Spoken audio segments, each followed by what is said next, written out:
Okay. So game week 13, right? Like, what all week to actually start this podcast? Because Bruh, the chaos, the absolute chaos. I was watching that Newcastle game and I'm like, is this real? Is this actually happening right now? Newcastle 4, Everton 1. And like, okay, before anyone in the comments goes, oh, it's just a comfortable away win. No. Let me give you the XG real quick. Newcastle 2.4, Everton barely over 1. That's not just winning. That's surgical. That's like they came, they saw, they absolutely demolished them. And here's the thing that's wild to me. Malik Dia, a centre-back, scores a brace, including, and I need everyone to hear this, the fastest goal of the entire Premier League season, 52 seconds. From a corner. Like, Everton hadn't even woken up yet. They're still doing a little huddle thing, getting a position sorted, and Thial's already wheeling away, celebrating. And you know what makes it even better? It was Eddie Howe's birthday. The man turned 48 that day. The football god said, "Happy birthday, Eddie. Here's your first away win since..." Wait, when was their last away win? April. 9 away games without a league win. And they break that curse against Everton, who, by the way, just beat Man United at Old Trafford with 10 men like 4 days earlier. Football, man, it doesn't care about your narratives. It really doesn't. And here's where it gets really interesting, where like the data nerds and the vibes people actually meet for once, right? David Moyes, right? Post-match interview, he straight up calls Newcastle, and this is a direct quote, the most powerful team in the Premier League. Wait, he actually said that? The most powerful? His exact words were, too powerful for us. Like, Bruno Guimaraes running the midfield, Livramento and Lewis Hall bombing down both flanks, Nick Woltemade with that disgusting lobbed finish right before half-time. The Woltemade goal, bro. That was just disrespectful. Pickford's just standing there like... He didn't know whether to come out or stay back. That's like XG meeting execution, meeting pure audacity. But, okay, and this is the energy I'm bringing all season. The scoreboard matters. Like, yes, the XG is interesting, but 4 goals on the road. That's not just data, that's dominance. The kind of dominance that shifts momentum. Mm-hmm. Because remember, just a week ago, they beat Manchester City 2-1 at St. James's Park, back-to-back statement wins. It actually tells part of the story, sure, but the dressing room feeling right now, the confidence, that's unquantifiable. That's fair. That's actually fair. Right, so welcome to the Neural Net, episode 1. This is actually happening. I'm OJ, and I'm basically your data analyst with like an unhealthy obsession with heat maps and XG differentials and, you know, proving why your gut feeling about your team is probably statistically wrong.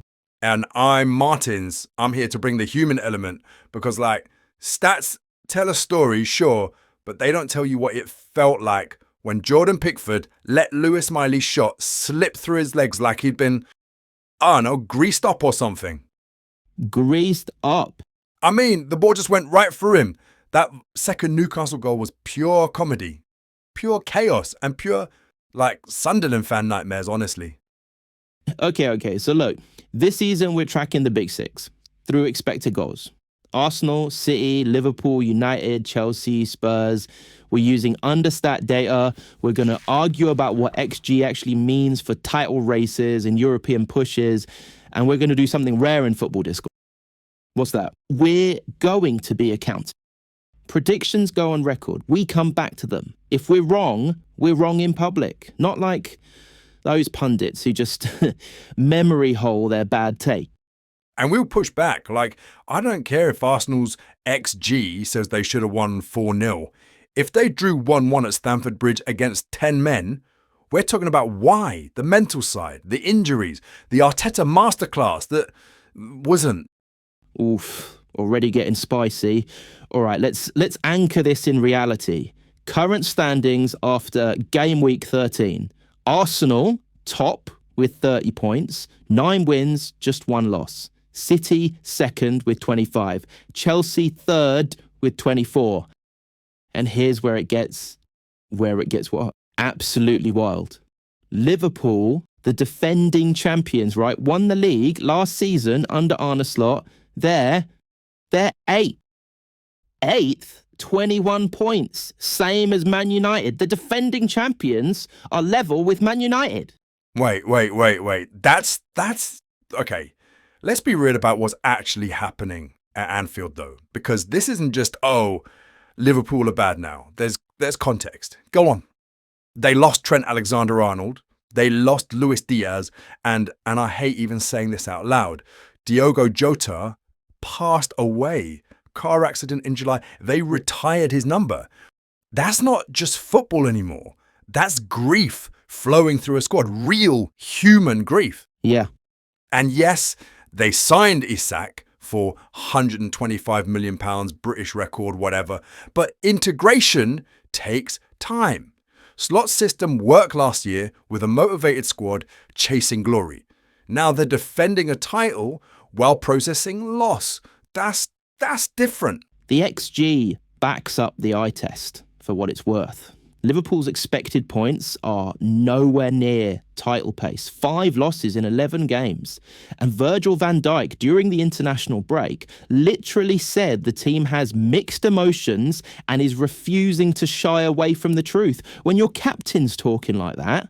That's manager sacking language. That's manager sacking language. But, okay, here's something fun. Look who's sick. Oh, you're going to love this. Sunderland. Newly promoted, 22 points.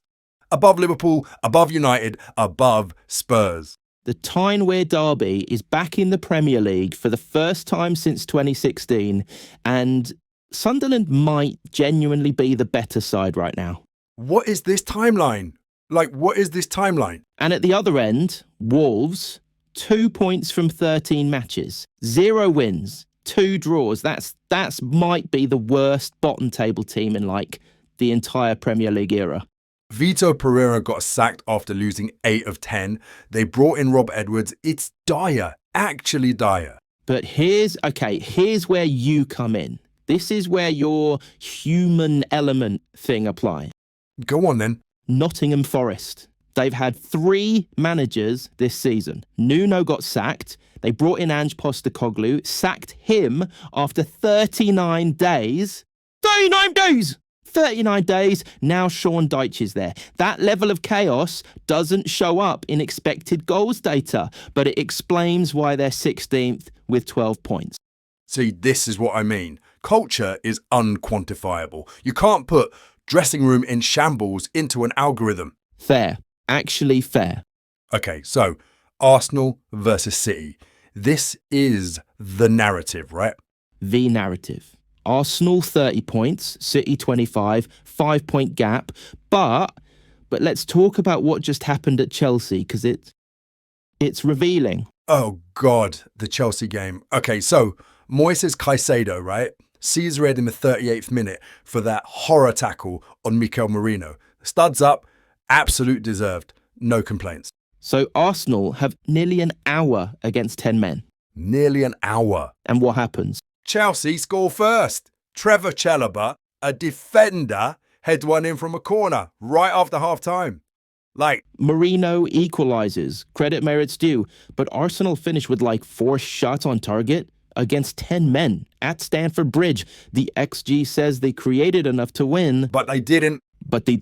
And that's the difference between title winners and title hopefuls. Okay, hold on. Context. Arteta himself said after the game, and I'm paraphrasing here, it's been a massive week emotionally and physically. We had 1 day less to recover. They'd just beaten Spurs and Bayern Munich. Both Saliba and Gabriel were out injured. Wait, both centre-backs? First time all season, they've been without both. They had to play Christian Mosquera and Piero Incapié together. That's not optimal. Sure, but the title race doesn't give you context points, you know? City ground out a 3-2 against Leeds on Saturday. Not pretty at all, but 3 points. That's the Pep mentality. Grind results when the performance isn't there. Arsenal was 17 games unbeaten, though. Draws against 10-man teams don't win trophies. And still, City have Haaland. One hot streak from him, 5 goals in 3 games, and that 5-point gap becomes nothing. The XG says Arsenal are the better team on paper. The trophy cabinet says City know how to win these things. Yeah, that's the problem, innit? Let's come back to the Everton-Newcastle game for a sec, because it actually illustrates why we built this whole show. Okay, go in. Educate me. Final score, 4-1. XG, roughly 2.4 to 1.0. Newcastle's favor. So the margin of victory exceeded expected goals by like a full goal. What does that tell us? That Newcastle were clinical. Exactly. Finishing quality, median opportunity creation. But also look at how they scored. Thiaw from a corner at 52 seconds. Miley from a Pickford howler. The greased up moment. The greased up moment, yes. Wolter made from a brilliant counter. Thiaw again from another set piece. So that's 2 set piece goals, 1 goalkeeper error, 1 quality team goal. So the XG doesn't capture the goalkeeper's error? Not fully, no. Pickford's mistake inflated Newcastle's return.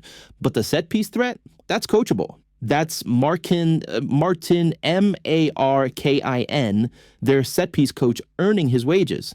They've been dangerous from corners all season. Oh, and Moyes' post-match comments. The Everton fans were not happy. What'd he say? He said, "We were beaten by the better team. There's no doubt about that." And X, went absolutely mental because, Everton were on the same points before the match. But he wasn't wrong. On the day, the quality gap was clear. And that's the paradox. The table lies in real time. But XG and form curves, they tell you where teams are heading. Okay, I see it. The table is a snapshot. The data is a direction. Now you're getting it. This is my favourite part, where we stress test the numbers. Okay, OJ, Chelsea just held Arsenal with 10 men. Chelsea's XG for that game? 0.79. Arsenal had about 1.26. So, on expected goals, Arsenal should have won. Should have. But here's the thing. Football isn't played on spreadsheets. Did you just say that? Look, Reece James was absolutely immense. He basically played a hybrid 6 role after Caicedo went off. Fofana and Chalobah were rocks. The XG doesn't capture Chalobah's bloodied face from Nkapie's elbow. Which should have been a red, by the way. Debatable. But yeah, the XG doesn't capture leadership or the way 10-man teams sometimes play with more clarity because the roles become simpler. The human element wins. The human element has a point. Sometimes. I'll take it. Quick hits from the weekend. City 3-2 over Leeds. Not vintage, but Pep takes those. Haaland was quiet, but the points keep them in range. Oh, the goalkeeper thing at Newcastle was interesting. Nick Pope got hurt in training, so Ramsdale got his first league start. And apparently he looked good. Fans were saying the back four looked more comfortable because he's better with the ball at his feet.